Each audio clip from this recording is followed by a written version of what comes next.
The Chiefs are ramping up work to get ready for the Tampa Bay Bucs, though they don't know necessarily where that's going to be. How do they move on? What is first up on their list? We got to get into it today on Locked On Chiefs. From the land of the free and the home of the Chiefs, this is the Locked On Chiefs podcast. Welcome back, friends and neighbors. It is a tough week in Kansas City, but we're going to go through Chiefs Nation and find the way forward just like the team is. Matt Derrick from Chiefs Digest is here to help us get that accomplished. He is actually very even-keeled, keeping me calm and moving us along. This is going to be fun. Glad you guys are here. Making us your first listen is very much appreciated. Check out another show on the Locked On Podcast Network, your team every day. For your second listen, we are free on every platform available, known to the universe, et cetera, et cetera.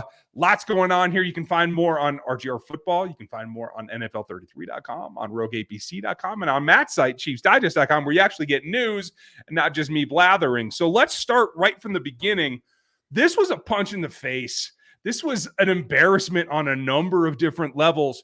How do you reset? Other than, the 5-word answers that we've gotten from the team and the coaching staff, how do you reset now and look at a team that is led by Tom Brady that had its own struggles, but you got to get up for them no matter what? Yeah, I'm going to be really interested to see how Andy Reid approaches it this week. If it's a love him up approach, just to remind these guys, how good they are and that they can handle something like this, or if he challenges them. If he steps into this and just says, look, you guys weren't good enough last week, and if you play that way against the Buccaneers, you're going to get embarrassed. I'm really intrigued to see and to hear from some of the players, what kind of his message is this week with this team, because I think they could use one or the other. It's either a giant hug or a kick in the butt. They're going to get one or the other this week. And because that was other than the defense, we recapped it on Sunday. It was a very disappointing performance across the board. And there's no excuses this week. I mean, Tampa Bay Buccaneers aren't going to sneak up on you. You know exactly what they got. This team, at least a good portion of them, should want to exact some revenge on this Buccaneers team. So motivation should not be a factor. And with everything going on as far as, the weather and the status of the game, I mean, that should keep them focused and sharp. Yeah, they have to. And yes, folks, your ears do not deceive you, or your eyes. If you're watching on the YouTube channel, make sure you like, sub, and hit the bell over there. That was the first official usage of the love 'em up phrase here on Locked On Chiefs. Matt had to drop that. It was really great to hear. Haven't heard that in quite a long time. But that's really what it comes down to, is you have to find a way to motivate this team. And that's what's really intriguing to me. This was bad to the point that they can't look at anybody else. You can't say that Matt Ryan beat you. You can't say that the rookie Jelani Woods is that all world. This is on you to correct. It's the same situation in Tampa. Tom Brady is not the Tom Brady of old. It's not the Tom Brady they faced the last time. It's not the time before that. This is a team that is also searching for it. They got their butts whooped last week as well. And now Mike Evans is back. So I don't think the love him up thing is the way to go. I think you have to get in somebody's grill, much like Patrick and EB did last week. And no, we're not going to talk about that, folks, but it's an example. You got to get some competitive juices flowing that raise the level of play. Not be like, oh, no, you're going to be okay. I don't think that's the right way to go this week. Do you? No, I mean, and traditionally, I would say after a game like this is exactly when, Andy Reid goes in and challenges the manhood of some of his players, especially, I think, the guys in the trenches, offensive and defensive lines. I mean, the defense as a whole has played pretty well. I mean, can they be getting more pressure? Can they be getting more production from the front four? Absolutely. But offensively, I mean, hey, there have been some questions as far as the pass protection goes. There's been some issues with the, opening up some holes in the ground game. They were not effective running the football at all against the Colts last week. And this is something that this team wants to do. And remember, we're not talking about running the football 60% of the time. We're talking about Andy Reid. So we're talking about he's going to go out there and run the ball 36% of the time, but he doesn't want to look like an idiot running the football 36% of the time. He wants it to be efficient, and they've got to, because this is the Buccaneers were the one that patented the playbook on how to stop the Chiefs with the two deep shells, with the zones. They're the ones that put it on full display. They know how to stop this offense. And if the changes that the Chiefs wanted to make this season, the adjustments that they need to make, especially after that Colts loss, if they can't implement them this week, when are they? Yeah. This is when they've got to show it. And this is when he needs to demand it out of these guys. demanding is exactly what it has to happen, because it can't just be raise it up.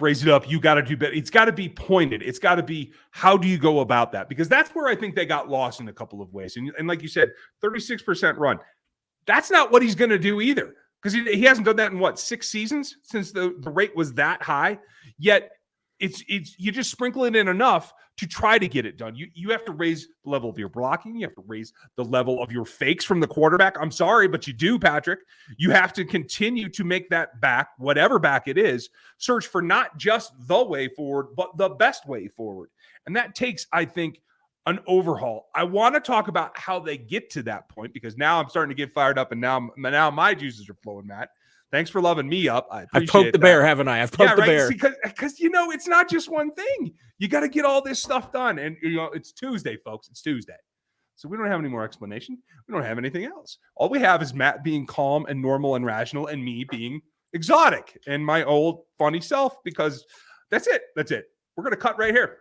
Next segment, what pisses me off? That's what we're doing. We'll be right back with our friends from LinkedIn. As you gear up for fall, you need to find the right people to help your team and your small business fire on all the cylinders. LinkedIn Jobs is here to make it easier for you to find the people that you want to talk to faster and for free. I'm always looking for good content creators, graphic artists, et cetera, et cetera. It makes it simple to just create a job in minutes on LinkedIn Jobs and reach your network and beyond to the world's largest professional network of over 810 million people. You add your job, and the purple hashtag hiring frame comes in on your LinkedIn profile, and it spreads the word to your network as well as others that you're trying to find the right people to hire. LinkedIn Jobs helps you find the candidates that you want to talk to faster. And did you know that every week 40 million job seekers visit LinkedIn? Post your job for free on linkedin.com/LockedOnNFL. That's linkedin.com/LockedOnNFL to post your job for free. Terms and conditions do apply. Okay, I think this is what we're going to do. Folks, you're bearing witness to the birth of a new segment here on the show. Talk Ryan off the ledge. This is what Matt does really well, usually before we start recording, but I'm just getting rolling. This is what keys me up, because this kind of conversation where you have to tease performance out of professionals is what drives me nuts. And the thing that one of my takeaways from the weekend, I'm really interested in your take on this. What I saw was the rookie class was steady and productive and did their job for the most part. We're not going to talk about Sky in the punt returns, because that's really the only glaring thing. Brian Cook kept his temper. Jalen Watson was in position most of the day. George Karlaftis was bashing people into Matt Ryan's lap. No, he didn't finish and get a sack, but the guys that you usually have to worry about trying to teach how to raise their game or teach how to evolve in a ball game seemed solid. It's the veterans that didn't perform that's baffling to me, Matt. How do you differentiate those two things? Well, I mean, if you want to boil this game down, I mean, I have absolutely no problem. I mean, aside from the special teams, which was its own fiasco, I mean, there's no doubt the special teams cost this team. But in the NFL and to this day, and with the Chiefs in particular, your defense gives up 13 points, which all I'm going to put on them. 7 of those points were on the special teams, but 13 points, 20 points, doesn't matter. You're in the NFL today, and you're the Chiefs in particular. You should win that game. That is absolutely 98% of the time you should win that game. Why did this team lose? I could nitpick a lot of different things on the offensive side, but the one veteran I'm going to put it on is Mahomes. I mean, even going back and looking at the game on a second take after we watched it live on Sunday, I still felt like what we saw against the Colts was what we saw when the Chiefs struggled offensively last year. It's Mahomes looking downfield and trying to make things happen and trying to force things. And I get it. He's really good at that. And when there's nothing else to do and there's 13 seconds on the clock, that's the guy you want forcing things downfield and trying to take shots. I mean, the criticism for Alex Smith all these years was that, in clutch moments and when it mattered and in 2-minute drives and these things, that he couldn't be the guy that would push it downfield. Mahomes is that guy. That doesn't mean midway through the first quarter of a game that you're that guy. I keep trying to come up with a better metaphor, but this Chiefs offense and Patrick Mahomes is going to have to eat its vegetables before it gets dessert. And I love that. This is the game to do it. I mean, the Chiefs have preached all offseason, and Mahomes in particular has preached all offseason about how you've got to be able to move the chains. You've got to distribute the football. It's all about taking what is there. This is the game to do that. Because if Mahomes goes out there and is looking to try and force the ball downfield, this team's getting beat by probably 3 scores. But if they go out there and just try to be the efficient ball control offense, the brutally efficient, as I would say, I don't want to say ball control. I'm just going to say brutally efficient team that we saw in the preseason. They're going to go in wherever this game is, and they're going to push Tampa Bay around. I mean, they're just too good when they do that. But they got to play within themselves, and to me, that starts with Mahomes. And if he can't do that, then nobody else is going to help him. Nobody else is in charge of it. He's the only one that can set that tone. Yeah, exactly. Everything flows through him. So no one else can set that tone except for setting him up to be able to not have that option. And it's where I come back to training wheels. And this is the other thing that fires me up, because that altercation happened between 2 people that aren't the guys that's making the final decision. And you and I talk about this all the time. Nothing happens on that field without Andy's go ahead, period. End of story. The one guy that can limit Patrick is to calling plays that demand that he be efficient and not look for the home run ball. And I know everybody's going to be out there screaming. I can hear you all right now. No, I'm not saying you want to saddle and make Patrick Mahomes Alex Smith. I am saying there is a time and a place on first and second down in particular that you need to attack the team like you're Alex Smith, and then you go for the big plays. When they emerge, you have to affect the defense in that way, and that's what drives me nuts. I think that can still come from the head coach. Am I overestimating just how much power you have to let Patrick roll with? No, I don't think you are. And and that certainly plays into a little bit of, what Reed has always said, is that you got to let Patrick be himself and do what he's comfortable with. And you don't want to rein him back. But you're right. I mean, there are things that you can do as far as a play calling goes and as far as game planning goes in order to put him into position to make them have the best chance of success. And like I said, I mean, it's not about trying to rein back Patrick and keep him from doing the things that he's good at. It's just that he is still learning. The one thing that I think is still been the hardest part for him to kind of learn, and Andy Reid and the guys that he's put around him over the years, whether it's been Matt Nagy, it's been EB, it's been these guys that have been around, it's been Kafka, is that, has been trying to harness him to be focused in on the mission at hand, because there's no doubt. I mean, Patrick Mahomes can go out there and sling for 600 yards. He can do that. You know what? That's also 500 football or 400 football, because that's what it was when he was in college. That's not what you're going for. You're trying to win football games. It's not about throwing for the most passing yards. It's not about the most touchdowns. And I don't believe one for a minute that that's in Patrick's mind. I don't believe it is. I think the 100% he's trying to win football games. But the one thing that he feels like he can do to win a football game is to score.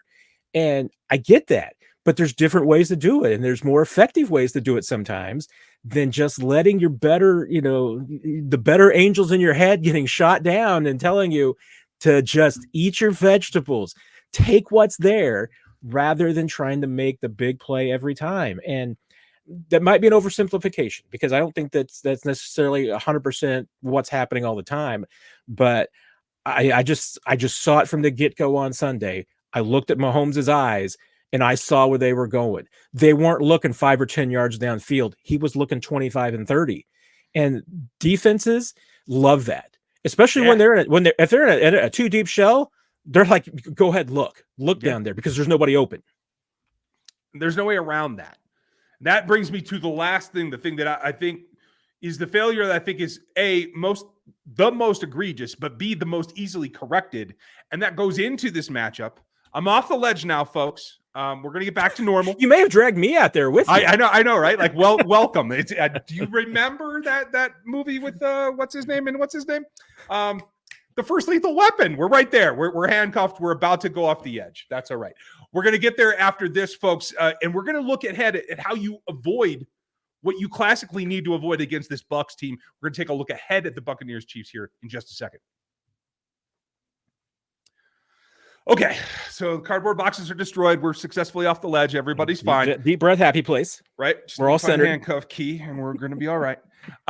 So this is the thing that really cranked my gears during the ball game, but now, in retrospect, I just need it corrected. I don't need to complain about it anymore. I don't need to do that. And it all comes back to Todd Bowles and this team that surprised them, like you said, and laid the blueprint out when no one expected Todd Bowles to do that. And that was the problem with that Super Bowl, was the lack of preparation and anticipation of how do you combat if they do this, if they change their normal strategy. Same thing happened this week. Gus Bradley called a game that wasn't Gus Bradley-like. He set them up in 2 deep shells, in cover force. He played games up front. He did all the things that are not his trademarks, and it stymied this offense. So my theory here is that the Chiefs have so much experience, and they have so many good, talented people breaking down film and developing tendencies and understanding what teams like to do, that they put the blinders on and forget that anybody can change their stripes any week that they want. And they're not doing enough preparation for enough in case of emergency type situations, just like they did with the Bucs years ago. Can they fix that for this week against this Bucs team with Tom Brady and now Mike Evans back? And that was something that really surprised me against the Colts, because, I felt like that in the first 2 games of this year, that this offense did a really good job of making some adjustments. They didn't have to adjust much against the Cardinals. I get it. Right. But they went out and still had a very efficient third quarter against the Cardinals and really put that game away in the second half. But I thought they obviously did a better job in the second half against the Chargers. They were improved a bit. And maybe we would feel differently if there was a couple of decisions that had been made differently, as far as, the fourth down plays go. And obviously they get at least one field goal. We feel differently about that offensive output in the second half. I mean, they got more yards for sure, but you're right. I mean, there needs to be a little bit of an adjustment. And once again, I mean, the game plan might be there. I mean, some of it is the execution of the game plan. Sure. But this one for sure, I mean, this is absolutely a case where you got to be ready with plan B, because you get a pretty good feeling for what Todd Bowles is going to do. I mean, he's got a formula for stopping this team. So why should he change it? I would be absolutely ready as the Chiefs to counter that. But, you got to be ready for the counterpunch. And that's something that I think this team has been hit and miss with. I mean, if anything, that was a question that I had for this offensive line coming into this season, was how ready were they going to be for the counterpunch when teams had a full year of film on Joe Thuney and Creed Humphrey and Trey Smith playing together. And right now, I think you've seen around the league, I think that defenses have made some pretty good adjustments. Now the Chiefs have to counter. They got 3 games worth of film. They know there's a trend now as far as, how that offensive line is playing. They know that other teams are going to school on what teams are doing against them, and they're going to see more of it. I mean, I fully expect that the Buccaneers will do a lot of what they've done in the past, but I also know that they're absolutely going to be attacking the tackles for sure, trying to go after Mahomes on the edges, because there's been room for that this year. Teams have had success doing that. So why change what's been working? Well, I fully expect to see a lot of wide 9. And quite frankly, I expect Creed to have to be looking for work quite a lot, because there's no reason to cover him. There's no threat of running up the middle. The draws aren't working. You can't even rely on the back to find the hole, even when it is there. There's all kinds of things going there. So why wouldn't they just line up and attack the outside B gaps and from wide 9s and really come crashing down and dare Patrick to leave the pocket straight up the gut? That is absolutely, I think, a winning game plan right now. And the team is for a defense against the Chiefs. And the counter is, what are the Chiefs going to do to counter that? And they need to be prepared to do that. And I don't know that they have entirely been successful in trying to come up with a solution to that yet. Is it full backfield? Is it Colin Saunders in the backfield? Is that what it is? I've been I like that. I've been waiting all day. I like that. And gosh darn it, if Clyde had just kicked out to the left, I mean, he could have gone just absolutely untouched into the end zone. I'm still wondering about that one. But, I'm going to ask a question. Does this team miss Blake Bell more than we thought? Good Lord, they better not. If that's the answer, something's seriously wrong. Because they need some help, chipping on the outside. And Okay, I'm coming. I'm not going back out there again, just asking the question. Yeah, you are legitimate, my friend. It comes back to me, folks, and I teasingly bring this up, but I do want to highlight that in terms of my recollection, Colin Saunders is the only player to play 3 different positions on 2 sides of the ball for this team now. I know that Don Terry got the big pig left thing, Mabob, whatever, but I didn't see him thing. I don't remember what it's called, but he didn't play linebacker, that's for sure. We've seen Colin do 3 different things, and he had maybe his best game as a professional last week. Am I wrong? I don't think you were wrong there. He was very effective last week and very few snaps. I mean, I think he had a tackle on almost half the snaps he played. I mean, that's being around the football. Yeah, I was really encouraged for him and happy to see it, to tell you the truth. But that's what I think they have to get from the offense now. Like you got guys that maybe you don't count on playing like that. You got Carlos Dunlap out of his armchair and onto the field. I was a little nervous at first, but he picked up speed as the game went on. He obviously made some big plays. The defense is answering the call despite being as young as it is. So how do you answer it on the offensive side? All the things that we've discussed are all well and good. But at the end of the day, the thing that I still don't see and the thing that I'm concerned about against the Bucs is the physicality. I just don't see, for all the Trey Smiths and Creed Humphreys that are on this line, for the length that Orlando Brown has, I just don't see them hurting anyone on any run play where the defense gets up and says, wow, they just knocked the snot out of us. What do we do now? Like, I just don't see that aspect to this game. Is it in there anywhere to find? I think we're going to find out. I mean, this is where it needs to be done. I mean, this is I think this is certainly a pretty good example of a team where one is more physical and one's a little bit more finesse. And we're going to find out, whether the finesse team can overcome. And I'm not trying to make that as a bad connotation. That's not it. I mean, at all. I mean, I'm talking about the Chiefs are still one of the most high-powered offenses in the league. But I think you'd have to call them finesse because they're not a power team of any sort whatsoever. And would Ronald Jones be a consideration at this point? Maybe, but there's got to be something that the Chiefs are thinking and Andy Reid's thinking that we're just not considering this point as far as putting him into the offense. I know Ronald Jones probably wants to run all over this team, so maybe this is the week to deploy him. Let's see. But no, I mean, that has been in a couple of years ago, that was the question, was that can the Chiefs respond when people punch them in the mouth? And they finally, I think, proved that they can. Well, now, you know what? They're probably going to need to do it again. They need to prove it again, that when teams get physical with them and attack them, and get in their face, that they can counter back. Yeah. And it may be difficult. It may be sloppy out there. Like right now, folks, they're still scheduled for Sunday night in Tampa Bay. The weather is coming. We don't know exactly what it's going to look like. They can still move this game up to like Friday, maybe even Saturday morning if they push their luck, Matt. What does your gut tell you? Do you think that they play this as scheduled? I mean, in the totally amateur weather here, right? All everything I've seen and heard the last couple of days. I mean, if it's played in Tampa, it's going to be Sunday night. I mean, could they push it back to Monday if they had to? That'd be the more likely scenario. But even if it's Sunday night, it's going to be 80-odd degrees and rain. I mean, it's going to be wet grounds already, but the forecast says that there'll be still showers and thunderstorms in the area. The hurricane, weather is supposed to be out by Friday night. So, the real question for the league that they're facing is just simply, will Tampa be at a good enough space to be able to host the game safely for everyone in Tampa? And that's the question that the league is facing. And they won't really probably be able to answer that until maybe into Thursday or Friday morning. So that's where, as far as moving the game, if you're going to move it somewhere else, you really almost need to do it in the next day or so. I mean, probably from the time you're hearing this podcast within the next 12 to 24 hours. Yeah. So at minimum, they've got a quick decision to make as far as whether they're going to move the game or they're going to try and plow ahead.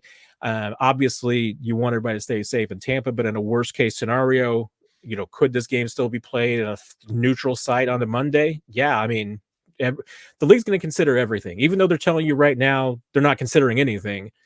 They're considering everything behind the scenes. So be prepared to drive up to Minnesota, folks. There could be a lot of things on the table up there. Or New Orleans. You never know. New Orleans, yeah. There are 2 vacancies that I'm aware of. Lot to come on that, and I know that will probably put a lot of variation on what we expect from this ball game, but we're not going to get a chance to talk to you until post game. So let's take a stab at it. How do you see this game going down? Yeah, I've been trying to talk myself into believing that the Chiefs can win this game, and they can. I mean, there's absolutely scenarios where they can, but I think the Buccaneers are still the more likely winner of this game. I mean, you got two teams that are both, I think, a little bit angry right now. And these type of games, I mean, I usually favor the home team in a situation like this. And then when you factor in, what's happening off the field, and the Buccaneers going to Miami right now to practice.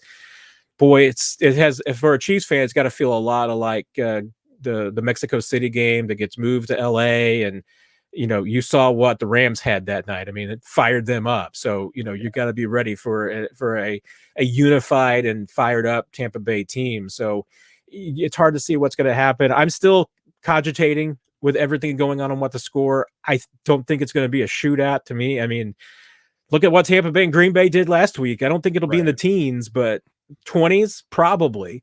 So let's see. But right now I'm leaning towards Tampa in a kind of a little bit of a pillow fight. Pillow fight. I like that. A fierce pillow fight. A fierce. Okay, that's good. With maybe some full contact pillow fight. So it's interesting because it just got me thinking about how I feel this game's going. It may come down to the kicks. Does it feel to you like Butker is likely going to be back, or are we looking at siding here in the next day or two? I mean, there could be just for insurance purposes. Obviously they were hoping that Butker was getting closer and closer last week. I mean, up until the weekend of the game, he still hadn't taken any full run kicks. Everything had been one step kicks. Chiefs might even just feel at this point that one step Butker is better than 3 steps of anybody else. So yeah, they may just go with him regardless. But there was definite optimism that he'd be ready to go this week. Okay. That is Matt's prediction, folks. You'll get my final prediction along with Chris Clark on Friday. Make sure that you're here for that, Matt. Thanks for taking the time, coaxing me off the ledge. Everything's safe and everything's good. Thank you, buddy. And I'll send you my prediction too, so you can have it on Friday. Okay, even better. I like that. Have a good one, folks. We'll talk to you tomorrow.